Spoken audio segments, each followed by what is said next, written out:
Magandang hapon po.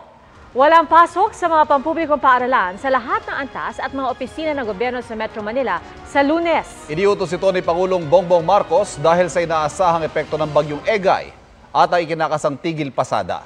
Ayon kasi sa Pag-asa, inaasahang hahatakin ng bagyo ang habagat na magpapaulan ngayong weekend hanggang sa Lunes, araw ng State of the Nation Address ng Pangulo. Nakikita ng Pag-asa na magiging super typhoon ang ngayon tropical storm Egay. Binanggit din sa utos ang tigil pasada ng grupong Manibela sa Lunes hanggang July 26. Hindi saklaw ng utos sa mga ahensyang may kaugnayan sa kalusugan at paghahanda sa kalamidad. Desisyon naman daw ng mga pribadong kumpanya at paaralan kung magsususpindi rin sila ng pasok. Arestado ang mga umano'y snatcher sa Taguig, kabilang ang isang nagpanggapang motorcycle taxi rider. Yan ang tinutukan ni Nico Wahe. Madaling araw ng July 8, naglalakad ang magkaibigang ito sa 9th Avenue, Bonifacio Global City, Taguig. Nakasalubong nila ang isang lalaki. Nilampasan sila, pero ilang saglit lang ay sinundan sila nito. Sa ibang anggulo ng CCTV, makikita ang pagdating ng isang rider na nakauniforme ng isang kumpanya ng motorcycle taxi. Nang biglang, hinablot ang cellphone ng lalaki.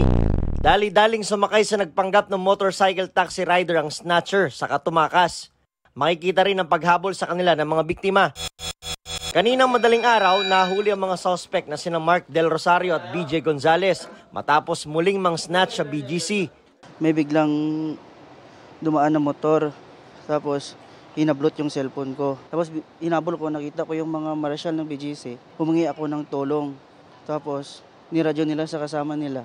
Naabutan po namin na papunta na po ng Buendia. Suspicious naman po yung nangyaring ginawa nila. At huminto pagkataas na sir, yun naman po umamin sila na itaas rin ang kanilang mga kamay. Tinapon daw ng mga suspect ang hinablot na cellphone pero kalaunay na-recover din ng mga pulis. Dumating din sa himpilan ng Fort Bonifacio Police ang unang biktima. Sigurado kayo na yun? Oo, sigurado ako based sa figure nung suspect. Hindi na nakatanggi ang parehong suspect. Natanggal po kami sa trabaho, sir. Kakapanganak lang po ng asawa niya, yung asawa ko buntis, sir. Palakasan lang ng loob, sir, kaya sir, dahil sa pangangailangan. Pero si Del Rosario lang umamin na siya rin ang nagpanggap na rider na sinakyan ng snatcher noong July 8. Itinanggi ni Gonzales na siya ang kasama noon ni Del Rosario. Napag-alaman din ng Fort Bonifacio Police na grupo silang nag-ooperate sa Metro Manila.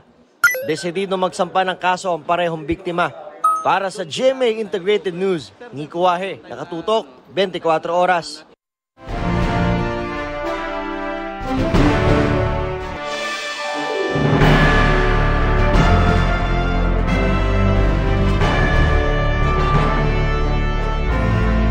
Mismong Pangulo at hindi isang kalihim ang namumuno sa Department of Agriculture.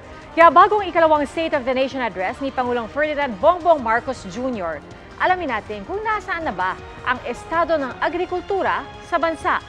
Narito ang special report ni Jonathan Andal. Panahon ngayon ng taniman sa Gimba, Nueva Ecija, ang rice granary ng Pilipinas.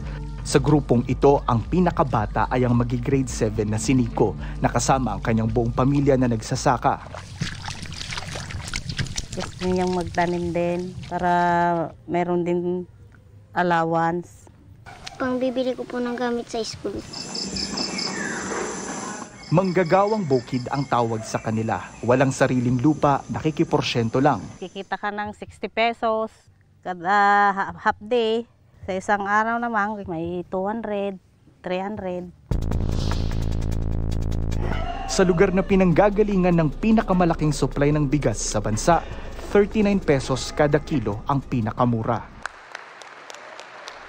Sabi ng Pangulo noong unang SONA, magbibigay siya ng ayuda sa mga magsasaka.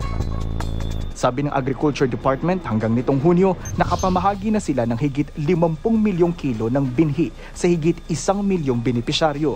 Isa sa nakatanggap nito ay ang magsasakang si Mang Charlie. Meron din daw ayuda na 5,000 piso na 2 beses niyang nakuha. Pero hindi raw ito sapat para makaahon siya sa utang dahil mababa pa rin daw binibili sa kanila ng mga trader ang kanilang mga palay. 17 pesos and 50 centavos kada kilo nitong huling anihan. Maski 20 lang, ayos na. Pagka nakabayad ka na, uutang ka ulit. Ang Department of Agriculture naglunsad ng Agri-Negosyo Loan Program para naman sa mga magsasaka ng sibuyas. Ang Pangulo na mahagi ng mga kagamitan sa pagsasaka, meron din siyang ipinamahagi na milyong pisong pondo sa mga kooperatiba at asosasyon ng mga magsasaka sa Bulacan.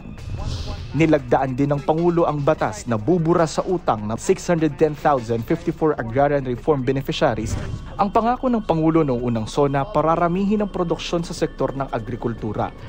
Kinumpara namin ang unang 3 buwan ng 2022 ni Pangulong Rodrigo Duterte at ngayong 2023 ni Pangulong Marcos. Bahagyang dumami ang produksyon ng palay, mais, sibuyas, baboy, baka, manok, itlog, bangus at tilapia.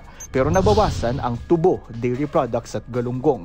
Ang pagtaas ng presyo ng ilang bilihin ang sumalubong sa pag-upo ng Pangulo sa Department of Agriculture. Inimbestigahan pa ito sa Senado at Kamara. 1 taon sa pwesto, mananatili ang Pangulo bilang kalihim ng Department of Agriculture, bagay na kinokontra ng isang grupo. Step down bilang concurrent Department of Agriculture Secretary. Hiling namin na palakasin ang local na produksyon ng pagkain, hindi importasyon. Sabi pa noon ng Pangulo, kailangan na ng bansa ng bagong henerasyon ng magsasaka. Pero kung si Neneng ang tatanungin, ayaw na niyang tumanda ang mga anak sa bukirin. Gusto mo ba to, yung pagtatanim? Hindi rin po, sir. Paglaki mo, ano bang gusto mo maging? Maging pulis po, sir. Mas maganda nga sana yung ating agriculture nasa bata pa lang, nasa curriculum na, no? Para maintindihan lalo.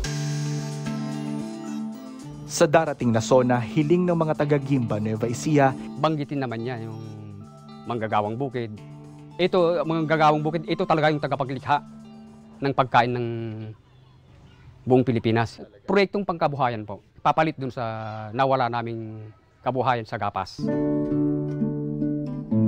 Pinakamahirap na sektor ng bansa ang mga nasa agrikultura ayon sa Philippine Statistics Authority. Kakatuwang isipin kung sino pa ang nagsusupply ng pagkain ng bansa, sila pang isang kahig, isang tuka. Magtanim ay di biro, maghapong makayuko. Mula Gimba, Nueva Ecija, para sa GMA Integrated News, Jonathan Andal, nakatutok 24 oras. Susunod, kalsada sa South Africa sumabog. Ambulansya sa Las Piñas sinalpok ng AUV. At ang inaabangang pagrampa ng mga sikat sa GMA Gala 2023. Ito lang dito sa 24 Oras Weekend.